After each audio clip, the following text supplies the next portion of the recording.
Investor services. These are the topics we are going to see now. Who can invest? KYC, PAN exempted cases, nomination, and finally third party investments. So these are the topics we are going to see now. We will see one by one. So let us start with who can invest. See here, individuals can invest, they are eligible to invest, and under the individual category we have resident individuals and we have non-resident individuals, NRI, non-resident investors are also eligible to invest. Here non-residents can invest on two bases, one is repatriable basis, the other one is non-repatriable basis. So what is repatriable basis? Repatriable is two-way movement of funds, in the sense non-residents can invest in India and they can take away the proceeds back to the country they reside right now. So repatriable is two-way movement of money. They can bring funds to India, they can take it back also. That is repatriable. So in order to invest on a repatriable basis, he should have NRE account, non-resident external account. The other method is non-repatriable basis. That is, he can bring funds to India, but he cannot take it back. That is, one way movement of funds. He can bring funds to India and he can invest here, but he cannot take the proceeds back. That is non-repatriable basis, and for that he should have NRO account, that is non-resident ordinary account. And we have other two categories, or what we call as PIO, person of Indian origin category. See, some people would have settled in a foreign nation and would have become their citizens, but in our country dual citizenship is not allowed. So in such a case they have to apply with the government and they have to get person of Indian origin card or overseas citizenship of India card. Based on these two identity, they can still invest in India. That is the way for people who were erstwhile citizens of India. Now they are citizens of some other country, but still they were citizens of India, but they can invest here based on this identity, PIO or OCI. And HUF is also allowed to invest in mutual funds through Karta. Hindu undivided family can invest in mutual funds through Karta. So individuals are allowed, and these are the categories coming under individuals. And then non-individuals, like trust is allowed, any corporate is allowed, any charitable institution is allowed, even army is allowed, educational institutions are allowed, medical institutions are allowed. So any institution in India are allowed, they are allowed to invest in mutual funds. And we have foreign investors also, we call them as foreign portfolio investors. So these are the category of investors who are allowed to invest in mutual funds. But the AMC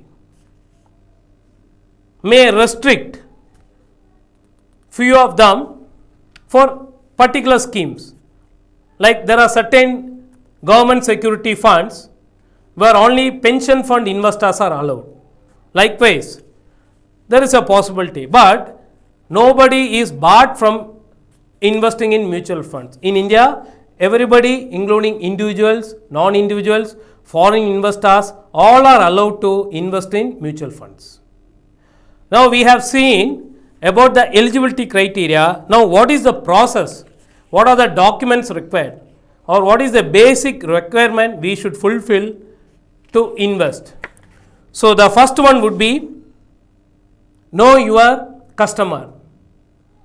Know your customer.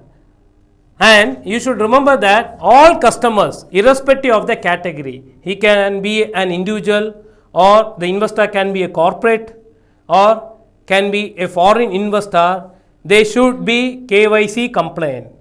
It means that they should submit their ID proof, they should submit their address proof, and they should submit their PAN card. So these documents are required to be KYC compliant. And in case of minors, either donors or guardians, they have to be KYC compliant. In case of minors, KYC compliance should be done by the guardian. And in case of power of attorney investments, POA investments, the actual investor and the power holder, both should be KYC compliant. Both should be KYC compliant. And in case of joint holding, and we have there is a possibility of joint holding. 2 investors can jointly invest in mutual fund, or 3 investors can jointly invest in mutual fund. In such a case, all joint holders should be KYC compliant. And the next one is KRA. This KYC compliance is done by KRA, known as KYC Registration Agency.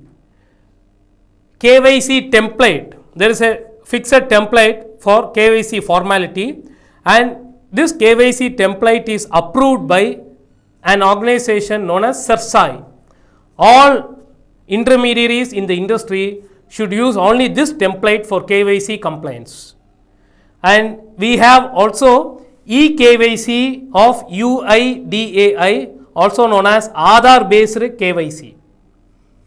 In Aadhaar based eKYC, the investor will enter Aadhaar number and the system will generate one-time password. The investor has to authorize the transaction through the OTP. Finally, the details available with UIDAI will be captured and KYC is done. This type of KYC is known as Aadhaar based KYC or eKYC. But there is a limit to this. Investors who do Aadhaar based KYC can invest only a maximum of 50,000 per fund house. IPV. IPV stands for in-person verification. It is a process in KYC compliance. Investors should visit offices of intermediary or mutual fund distributor offices or scheduled commercial banks, and all the documents of investors are verified by the intermediaries or mutual fund distributors or even scheduled commercial bank managers. The original should be submitted, they will verify the original and they will write in the KYC document that IPV has been done. So, 3 category of people are authorized to do IPV. One is mutual fund distributor who is KYD compliant, that is know your distributor compliant. The second is managers of scheduled commercial bank. The third person is mutual fund intermediary like AMC or stockbrokers or depository participant, etc. So, they are authorized to do IPV, in-person verification.